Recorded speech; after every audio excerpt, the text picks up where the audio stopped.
A Little Princess by Frances Hodgson Burnett, as read by Eastgate Audio. Chapter 6 The Diamond Mines. Not very long after this, a very exciting thing happened. Not only Sarah, but the entire school found it exciting, and made it the chief subject of conversation for weeks after it occurred. In one of his letters, Captain Crewe told a most interesting story. A friend who had been at school with him when he was a boy had unexpectedly come to see him in India. He was the owner of a large tract of land upon which diamonds had been found, and he was engaged in developing the mines. If all went as was confidently expected, he would become possessed of such wealth as it made one dizzy to think of, and because he was fond of the friend of his school days, he had given him an opportunity to share in this enormous fortune by becoming a partner in his scheme.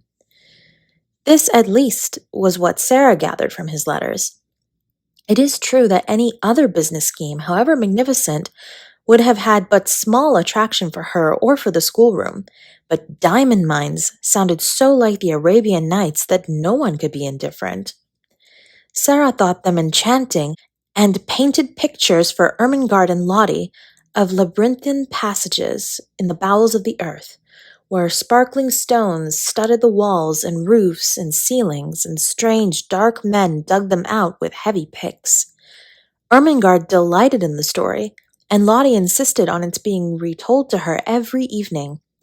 Lavinia was very spiteful about it, and told Jessie that she didn't believe such things as diamond mines existed. "My mamma has a diamond ring which cost 40 pounds, she said, and it is not a big one either. If there were mines full of diamonds, people would be so rich it would be ridiculous."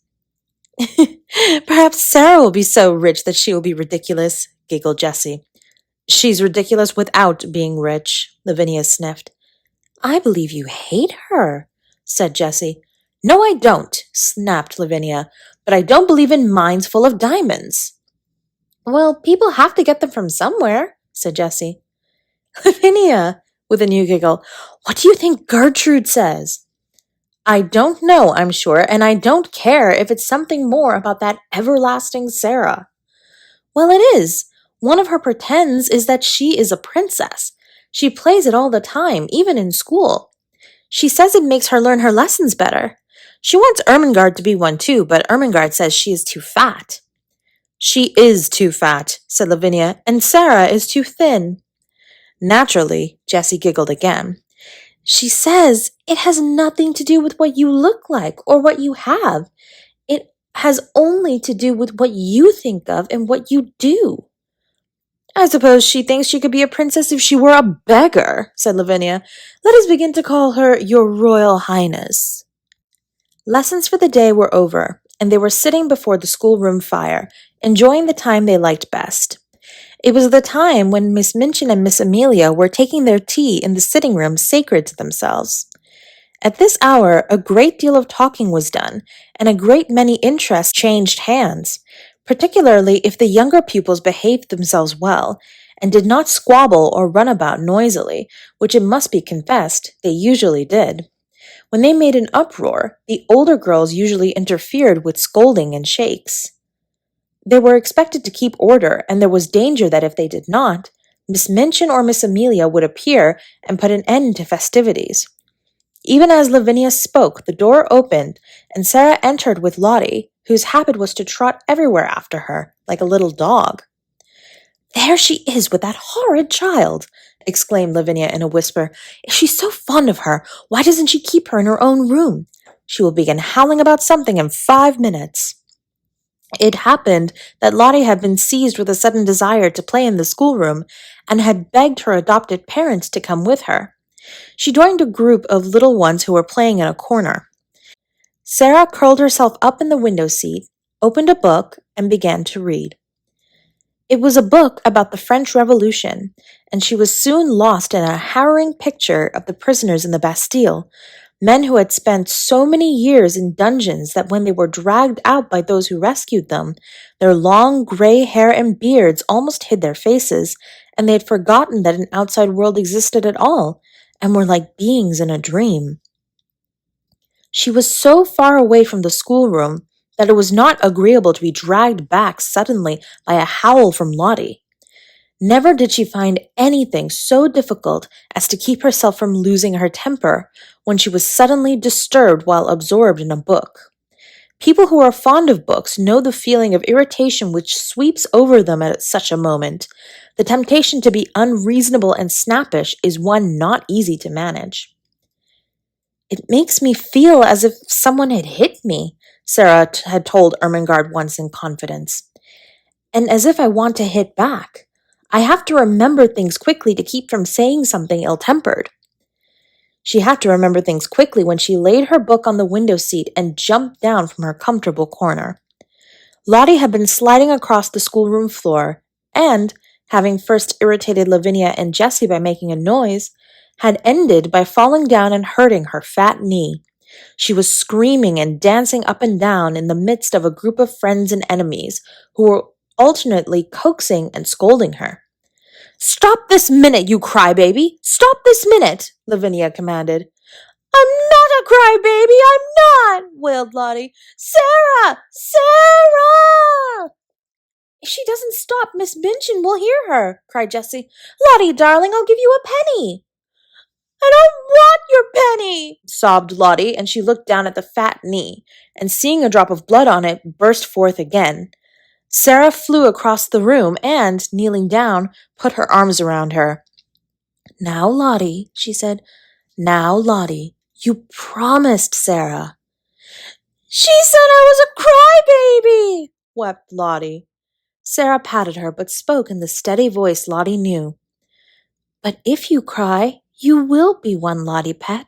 You promised." Lottie remembered that she had promised, but she preferred to lift up her voice. "I haven't any mamma," she proclaimed.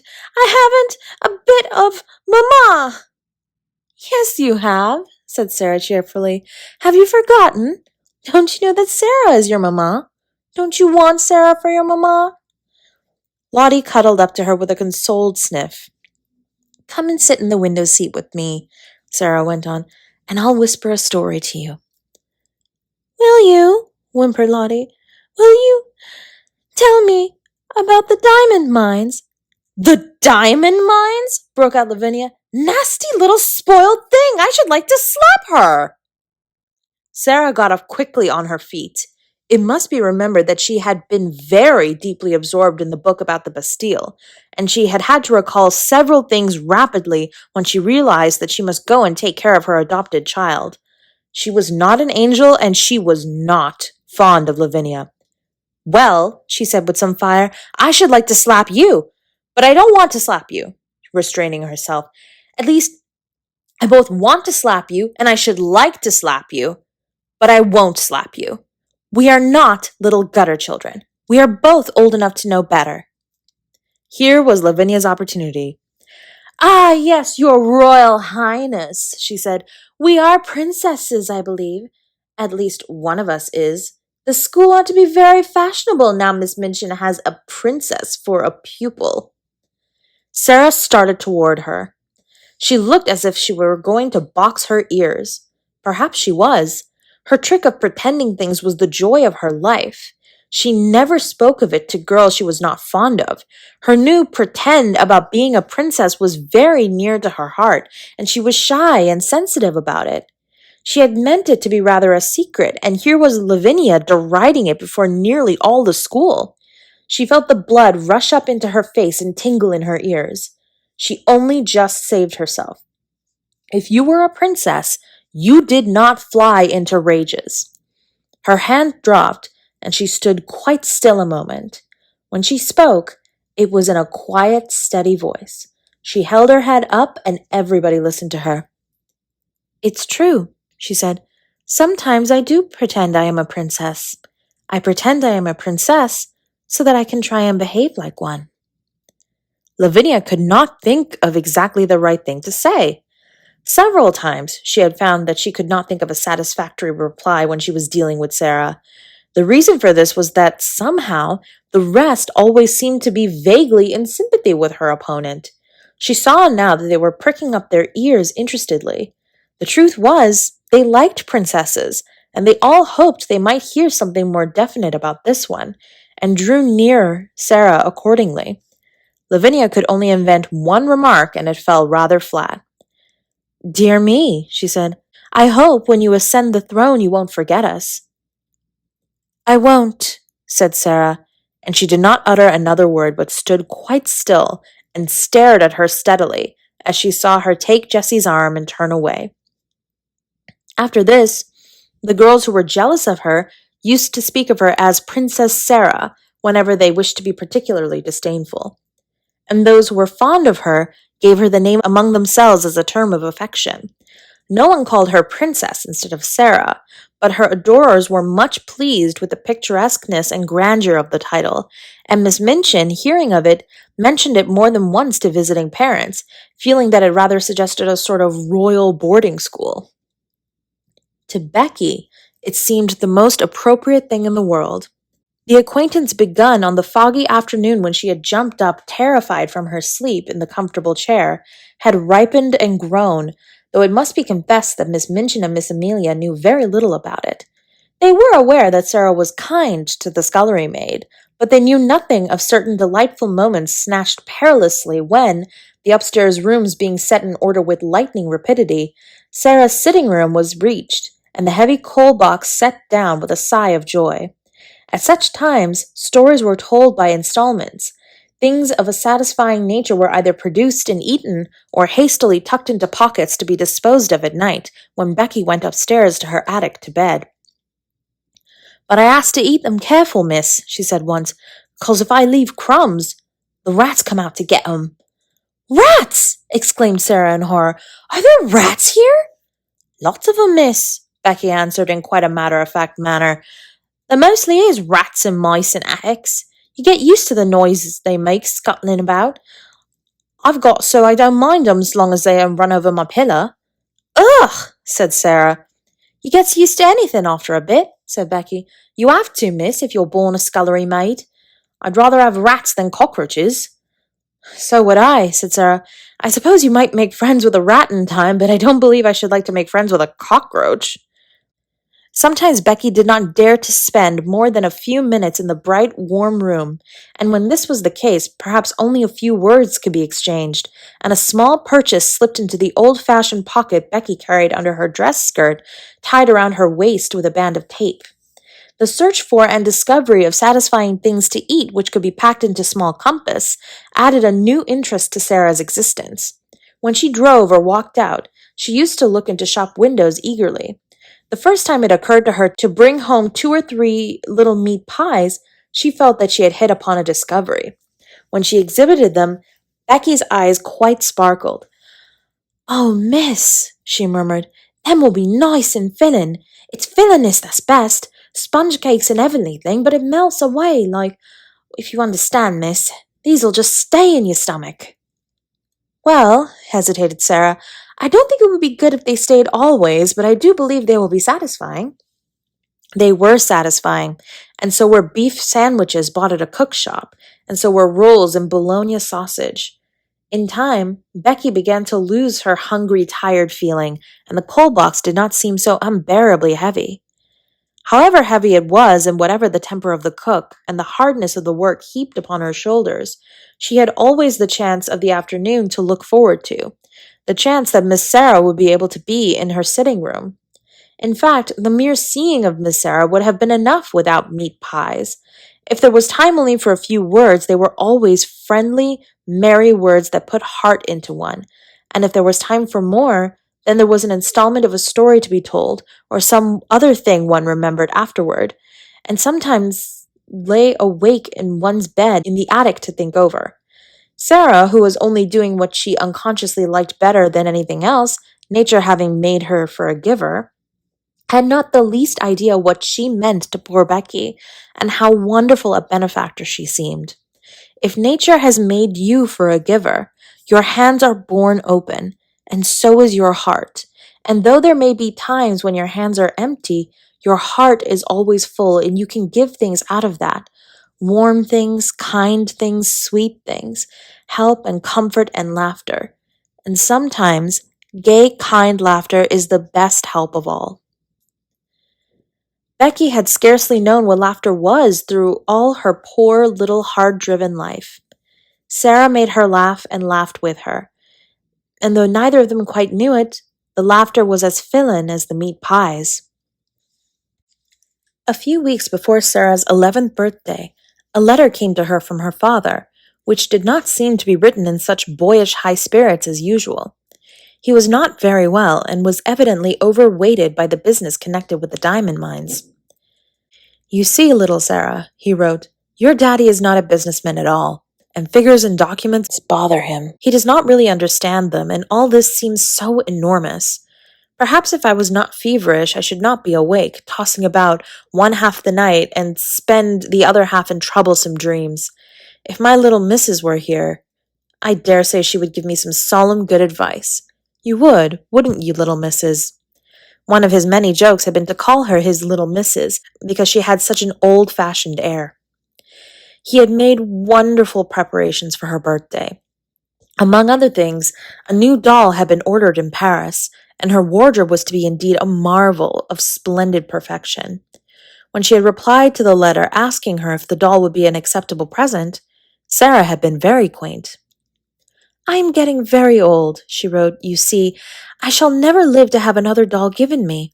This will be my last doll. There is something solemn about it. If I could write poetry, I am sure a poem about a last doll would be very nice. But I cannot write poetry. I have tried, and it made me laugh. It did not sound like Watts or Coleridge or Shakespeare at all. No one could ever take Emily's place, but I should respect the last doll very much, and I am sure the school would love it. They all like dolls, though some of the big ones, the almost 15 ones, pretend they are too grown up." Captain Crewe had a splitting headache when he read this letter in his bungalow in India.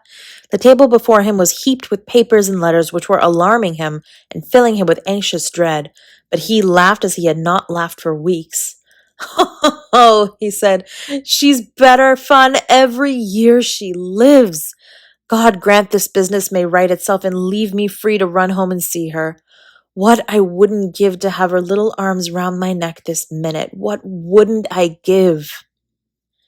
The birthday was to be celebrated by great festivities.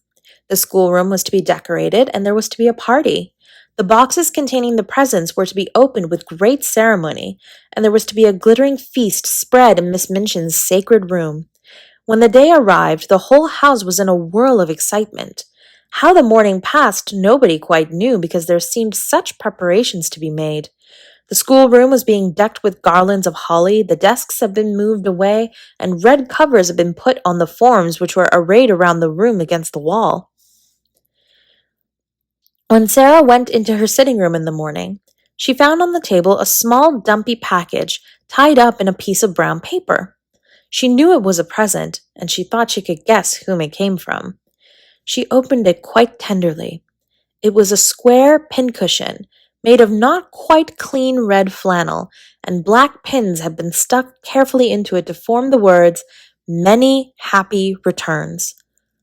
"Oh," Sarah cried with warm feeling in her heart, "what pains she has taken! I like it so. It makes me feel sorrowful." But the next moment she was mystified. On the underside of the pincushion was secured a card, bearing in neat letters the name Miss Amelia Minchin. Sarah turned it over and over. "Miss Amelia!" she said to herself. "How can it be?" And just at that very moment, she heard the door being cautiously pushed open and saw Becky peeping around it.